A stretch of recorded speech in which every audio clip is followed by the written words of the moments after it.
Minnesota versus Iowa this week. I'm hearing a lot of chatter. I'm hearing some 5-5 talk. People are saying, yeah, it looks like a 5-5 on paper for the Minnesota-Iowa duel. I'm not seeing that. To me, it's a pretty clear 6-4 advantage for the Iowa Hawkeyes, if you ask me. I can't find that fifth win on paper for the Gophers. That's not to say the duel can't be won by Minnesota. I'm just saying on paper, I've got it 6-4 Hawks. We'll get into every single weight, my predictions, how I think this one's going to go. Starting at 125, you're going to have Joey Cruz taking on Cooper Flynn. Flynn is ranked 10th. Cruz ranked 23rd. And this is, while the disparity in ranking is pretty vast, I anticipate a pretty close match here. Cooper Flynn keeps it pretty tight. He's a really hard guy to score on. I think Cruz will have a hard time generating offense against him, but Flynn probably wins a pretty low scoring and not action-packed match. Don't think much happens on the mat here. I think it's pretty much a neutral battle. And that's a good recipe for Joey Cruz keeping it close. Then you go to 133. This is a pretty enticing matchup. You got number 2, Drake Ayala, taking on number 12, Tyler Wells from Minnesota. And Wells been really tough this year.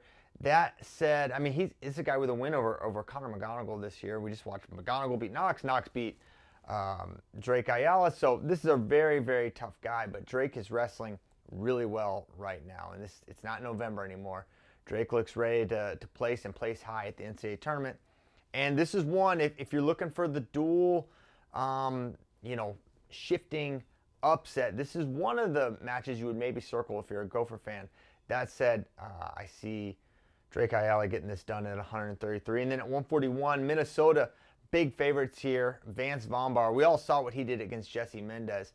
That is not an outlier performance for Vance. He is an All-American. He is as tough as they come at 141 pounds. And whether it's Schriever or Ryder Block for the Iowa Hawkeyes, I see Vance Vombar getting his hand raised. High volume of attacks, good single leg, good finisher, can really scramble if you're on his legs. So yeah, Vance Vombar probably going to get the win here. Potential bonus point opportunity if he pushes for it. Then you go to 49, Kyle Parko, ranked number 3, Drew Roberts, number 25. Depends which Parko we see. If he comes out with a bonus point mentality, I think it's certainly possible against Drew Roberts. If he comes out, gets himself an opportunity from the top position, gets some tilts going, Parko can get a bonus point here. But if not, I could see him settling into a pretty one-sided win that's maybe not in the major decision territory. Drew Roberts is tough.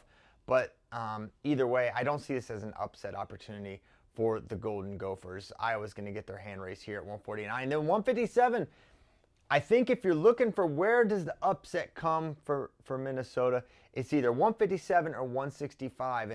And it may sound a little wild to say that Tommy Askey could knock off Ja'Cory Teemer, but a couple things. One, Ja'Cory Teemer is 3-2 this year. We've hardly seen him at all. He's missed a ton of time with injury, and beating Tommy Askey will be the best win Ja'Cory Teemer has all year. He hasn't beaten anyone on Askey's level this entire season. So, one, you have to note that this is the biggest test he's had outside of KSAC, right? And now how's he going to fare? Well, I'm not sure. I think he's the favorite. The best version of Ja'Cory Teemer, I think, beats Tommy Askey probably 9 times out of 10, maybe 10 out of 10. But we don't know what version of Ja'Cory it is right now because it's such a limited sample size. He's coming off an injury, and then he missed his 2 duels after losing to Tyler Kasak in a match where the score was close, but he was never close to scoring. So you mentioned that. And you also, with Tommy Askey, remember, this is a guy with a win over Cody Chittum last year. Cody Chittum last year beat who? Ja'Cory Teemer. Transitive property, does it mean anything? No. All I'm saying, I'm painting a picture. Tommy Askey's really, really tough. He's ranked number 9 for a reason. He's been wrestling all year long. He's done a really nice job. He had one kind of out there loss at the Soldier Salute. Other than that, he's been really, really good. And Ja'Cory's going to have to be really good to beat Askey. And then you go to 165 where you've got Andrew Sparks, number 15, versus number 2, Mike Caliendo. And again, that's a big rankings disparity. But if you look at the history here, not just the Soldier Salute, where it was a 7-5 win for Michael Caliendo, very close, very competitive match. These guys have wrestled 4 times in their history. It was 11-10 for Caliendo. It was 2-1, 5-2. Every single match they've wrestled has been within a takedown. And that's a recipe for, if you're a Golden Gopher fan, if you're trying to find that 5th win, this could be the one. This is a good candidate for that. And, you know, Sparks has been within a takedown every single time they wrestled, and I don't think that's going to change here. So Caliendo has been wrestling really well, and he's wrestled well all year, and still Andrew Sparks gave him one heck of a test. That should show you matchups matter. And in this matchup, I think Sparks does have somewhat of a chance. And then you go to 174, and this is maybe the biggest question of the dual meet. Who does Iowa send out? Because for the first time in a long time, Nelson Brands listed in the probables for Iowa, along with Patrick Kennedy, who's been holding down the weight all season long. And for Nelson, you're wondering, is it how, you know, it's mid-February now, and we've hardly seen Nelson at all. We saw him against Oregon State, and we haven't seen him in months, very literally. And so is there still an opportunity for Nelson to be the guy at 174? That's what I'm wondering. Has Kennedy not done enough to cement himself? To me, he's close, if not already having established himself as the best option at 174.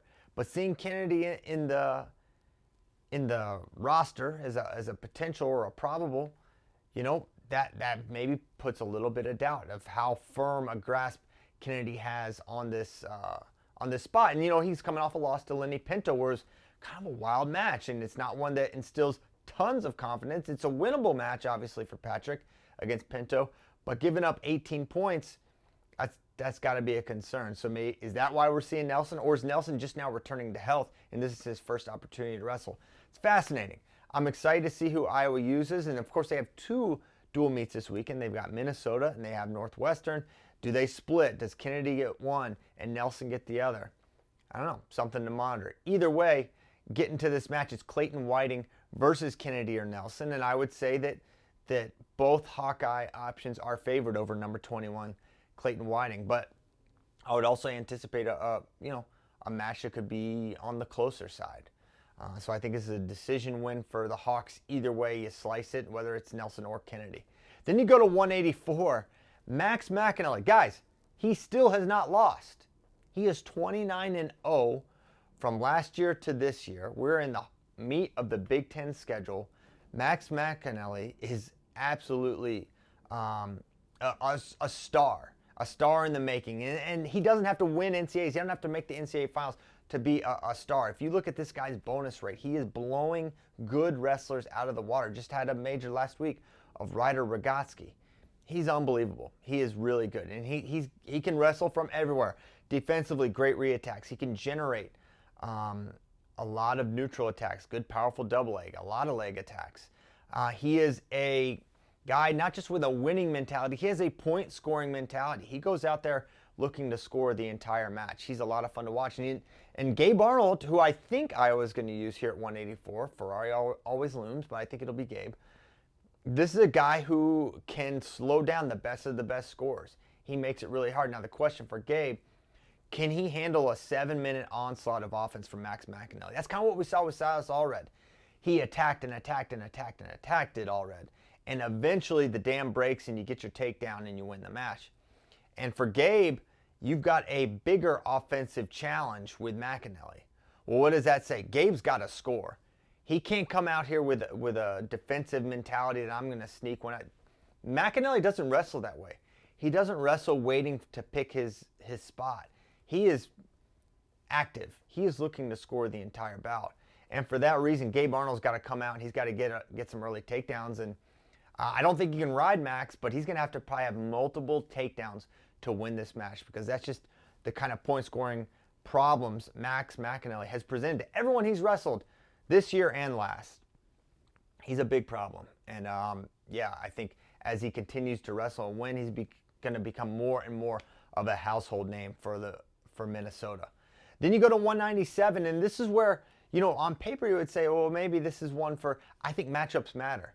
And so, that's why I'm saying Askey versus Teamer or Sparks Caliendo is a better upset opportunity than Isaiah Salazar against Stephen Buchanan. Stephen Buchanan, I just think, is that guy. He has shown what he can do. He has shown his ability to win big matches and big spots, not just getting big bonus points last week, but he's got a win over. He's beat Trey Munoz. He's beaten Josh Barr, who, I mean, look what Josh Barr is doing this year, guys.